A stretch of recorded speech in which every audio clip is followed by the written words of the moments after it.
Ano, nire-off natin dati ito, nakalong pump. Yan, pakita ko sa inyo ang long pump na pagkaka-remap. Hindi kasi siya gagana kapag matagal mo na siya, hindi siya i-start pa, I mean kapag hindi mo kagad siya in-start, kumbaga hinihintay mo yung zero nya. Ayan, maririnig mo yung ugong.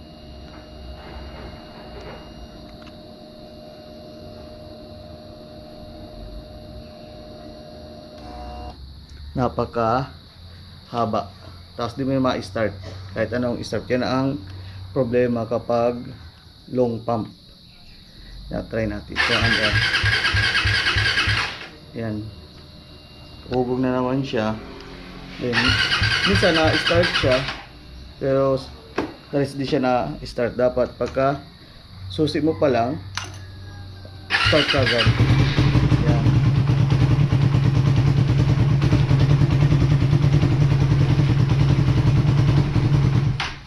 Yun ang problema ng long pump. Pero sa takbo, wala naman siya guys problema. Maganda din ang takbo ng long pump. Kaka-problema lang kasi doon yung depende sa XDF na ginamit sa bin.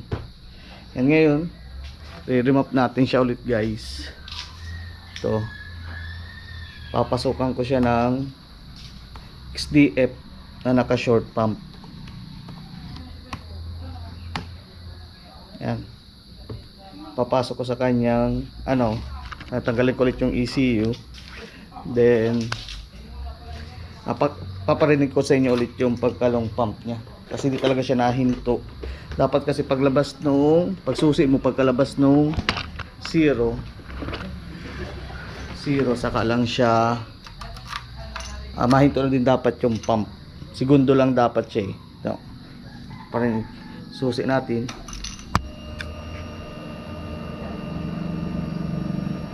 Ayun, napakatagal. Awang ko kung dingig sa camera.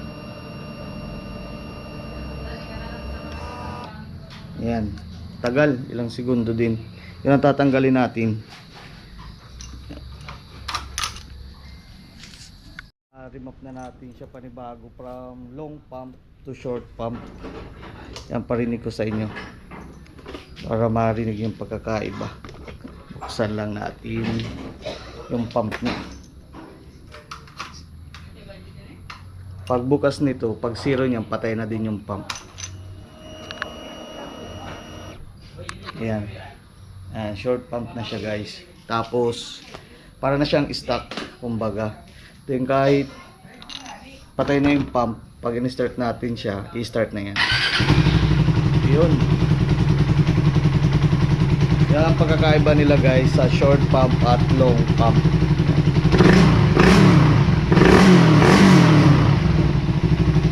Siya nga pala, nakano siya, 66mm na black, 40mm na TV, 10 holes injector. The rest naka FPR.